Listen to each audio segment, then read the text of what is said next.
Hi, my name is Sylvester. I am in Physics 2513, PO2, and our project is on kinematic equations. So the first question is, what is kinematics? 2 is, what are the kinematic equations?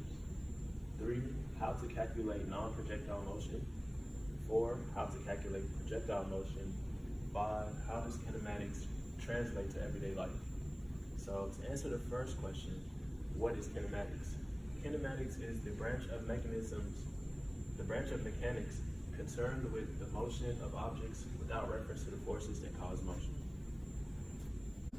Hello, my name is Jazmine Stewart. I'm also in Physics 2513 PO2.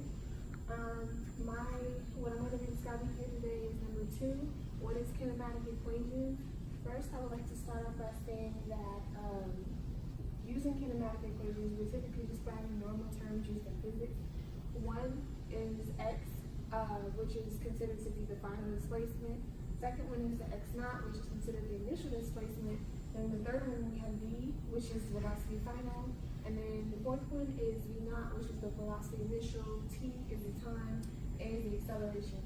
Typically we use these, let's say if we're moving a car, we would ask to find x, we would ask how long is it till the car has moved to its final destination. Or if we were to use x naught, we'd probably say what was the initial displacement where the car was placed. For velocity, we would probably ask at how fast was the car moving at the final speed. And the same question would go for v naught, but as far as how fast was it moving initially. T, we would probably use that example to ask how fast was the car moving at a given time in seconds. And then acceleration, we would ask at what rate was the car moving over a specific time. Okay. Here we're describing, I talked to you a little bit about normal terms used in physics. I also just want to go into depth about the actual kinematic equations. One, we see that velocity final equals the velocity initial plus the acceleration times the time. We have for the second equation, x final equals x naught plus velocity initial times time plus 1/2 at squared. Then we have for the third equation, x final equals x naught plus velocity initial times time minus 1/2 at squared. And then for the fourth equation, we have velocity squared equals velocity initial squared plus 2a times the displacement. I also want to make note that on the side here, we have different terms that are not being used for equations. So here, for equation 1, we have x final and x naught, x initial not being used. So here we know that in this equation, we don't have basically our displacement. In this equation, we're looking for the velocity final. In the third equation, we're looking for our velocity. Well, we don't have our velocity initial being asked in this equation, nor, I'm sorry, for the previous equation, we don't have our velocity final being listed in the second equation. As far as for equation 4, we don't have our t being listed in the fifth equation.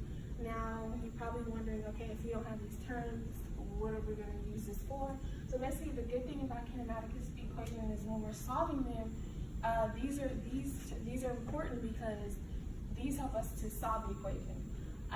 So basically, to solve the equation, we're looking for the term that's not being asked, nor or being present in the equation. So typically, when solving a problem, if we're given all those terms, we find the one that is not being asked, and then that will be the equation that will be used. Now, if you come with me over here, we're going to be talking about the kinematic equations used in projectile motion. For projectile motion in the x direction, we typically only have 2 equations being used.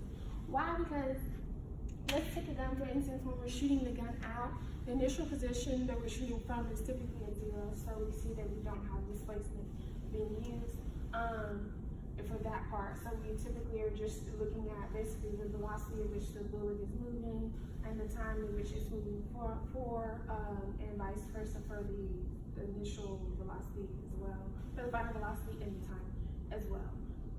So we typically be using those equations, and then we have it in the y direction. We're using all of basically the kinematic equations, but in terms of y.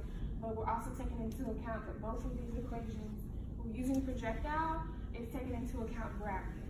So the difference between that and this is that for non-projectile, we're taking into account the actual acceleration, which is going to be considered a constant value, as opposed to projectile, which now we have the factor of gravity placing, so we're taking into account G and the placement at which our initial placement and our final placement will. So yeah.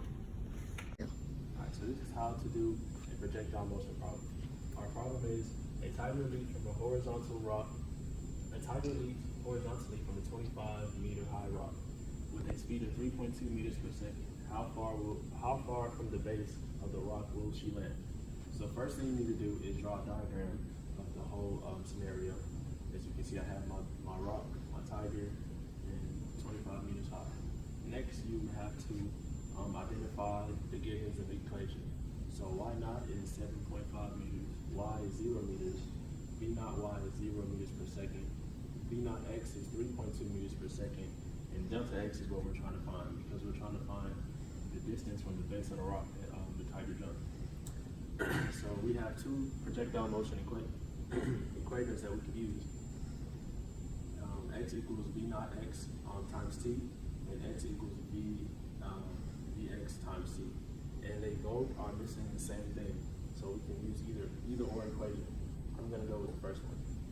So over here you see I wrote out x equals v naught x times t, and I just plugged in my givens. So x equals 3.2 meters per second times 1.24 seconds, which equals delta x 3.97 meters. I have a question. How did you know to use the projectile equation in the x direction? Alright, so I chose to use the projectile motion equation for the x direction because it says that the tiger leaps horizontally. So we're not worried about the vertical direction right now, we're only worried about x. Okay, thank you. Hey, my name is Michael Ferioli. I'm going to be explaining this one-dimensional kinematics problem. And this is our kinematic equations for horizontal movement. So the question is, an airplane accelerates at 3.20 meters per second squared for 32.8 seconds and wants us to determine the distance traveled. So it gives us the acceleration 3.20 meters per second, and I've already written down. Time 32.8 seconds, and it's implied that the velocity here is 0 since it doesn't give us a starting or an ending velocity, and the distance will also be 0 because it wants us to find the delta x.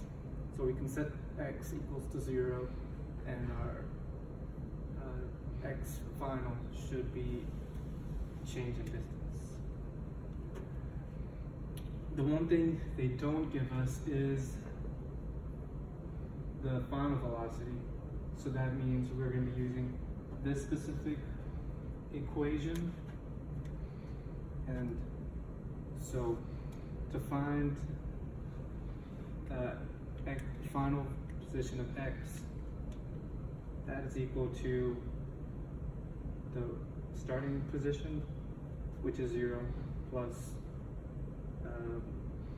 the initial velocity times 32.8 seconds. And this is just going to cancel out, and down to, we're going to be left with just plus 1/2 the acceleration, 3.20 meters per second squared times 32.8 seconds squared.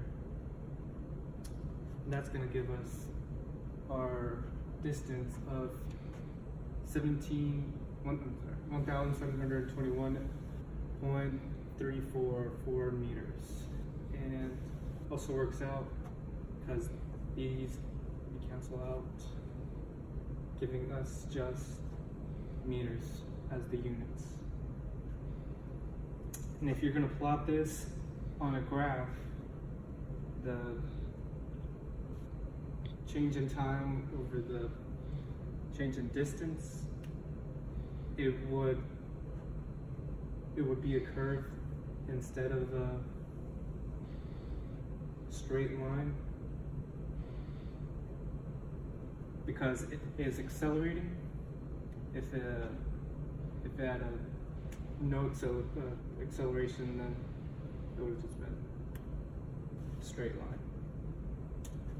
And that's how you would have solved this problem. Hello, my name is John Giles, and I'll be telling you why kinematics is essential to our lives. Kinematics is important because it allows us to assign a sense of predictability and to our everyday world. The world that we live in is not one that was designed by chance. The architect that designed all this made it so that everything has its innate place and everything works in concert with one another. And because we have kinematics, it allows us to at least have a sense of predictability and understand the mechanics of our world if we can't completely manipulate it ourselves.